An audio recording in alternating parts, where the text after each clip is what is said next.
You've tuned into The Mountain Gardener with your host, Ken Lain. Gardening, it can be challenging, but with these simple insider tips, you'll reap huge rewards. Now, let's tune into today's Mountain Gardener with Ken and Lisa. So, everything is growing fast. An insider tip on how to care for topiaries. Now, topiaries are the large, people think bonsai.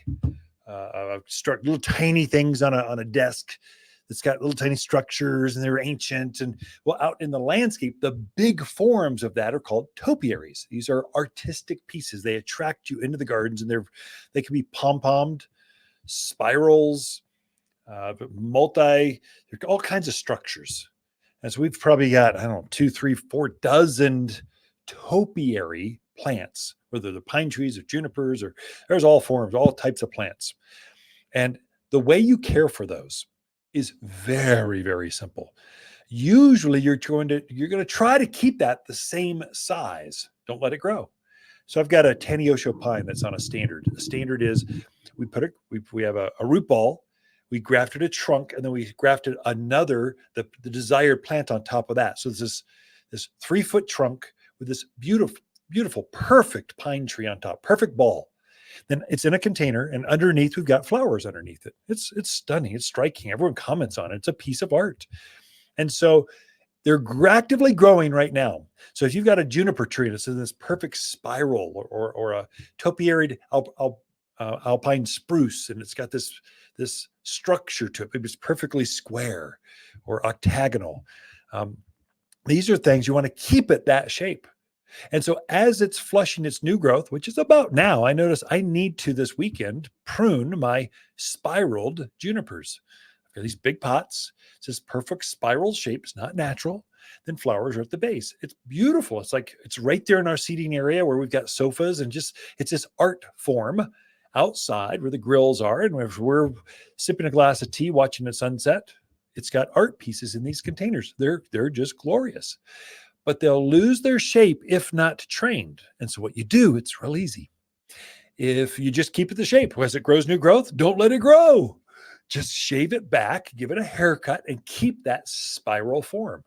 If you want the spiral a little bit larger, then give it a haircut where it's just a little bit larger. With pine trees, they're even easier. You're going to flush this. Pine trees typically form new candle growth or new elongated fingers. So as those elongate, they're super soft. So you can just go through and pinch them off with your thumbnail. Just pinch them right off, or a few scissors, pruners, or whatever. I would just pinch off each of those new fingers coming out, and it will keep that structure. So pine trees only flush growth once. And once you prune it back, you're set for the year. That's all. It's once a year and you're done. And it's done in spring now as it's flushing new growth. And so if you've always been timid about, well, I don't know if I want to have that kind of maintenance, it's the easiest maintenance ever. It beats a lilac or fruit tree any day. It even beats your perennial gardens because you got to take a mower or weed whacker or something. This is just thumb prune the new growth off. It's super, super easy. There are some, like we've got a weeping Atlas cedar. So cedars grow wild. So deodar cedars are probably the biggest of all the cedars. They're huge. There's some in town that are 80 feet tall. They're 25 feet wide. They're ginormous. Just let them keep growing. A cousin to that is called an Atlas cedar. That's also Prescott, Arizona. In Prescott, the downtown area, that's our statehood tree. So when they opened the courthouse 100 years ago, a little over that, they planted a couple pairs of Atlas cedars. And so the biggest trees on the front side of the courthouse where Bucky O'Neill statue is, those are Atlas cedars. They're magnificent. They're huge shade trees. They've got to be 80 feet tall again and 25 feet wide. Well, a cousin to that is weeping Atlas cedar. It's actually a weeping form, so it doesn't get nearly as big. It'll only get as tall as you train it to go. So we'll take them and train them. We can put this long runner up, and we train it. We serpentine it up a pole. So have it go up one, then we'll just S hook it all the way around, or maybe it goes straight up and then it starts weeping down. It's got different forms, and if you train that leader, that growth, you can actually wrap a house. I've seen them wrap a deck. It's fun. I mean, you just train it where you want it to go. And when it's done growing, when you don't want it to grow anymore, just don't let the leader grow, because it puts all of its energy on the front tip of that thing. And so then you let let's say it's a serpentine or S-shaped Atlas cedar, S-shape it. Maybe you want a couple extra S's because you want to get up to the top of a patio wall, whatever. Then you don't S it. You just let it grow down and be an accent piece. Super easy.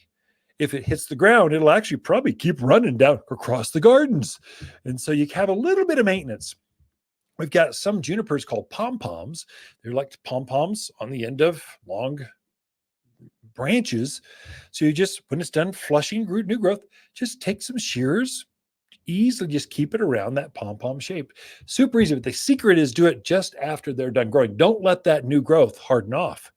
Do it while it's still soft. It'd be super easy to maintain. That's how you take care of topiaries in your own gardens, if you add an accent piece. Water's Garden companion plants for June are golden locust, silverberry, Hall's honeysuckle, and portulaca. Portulaca tolerates blazing sun, where the neon flowers attract butterflies. Available in red, orange, violet, white, and pink.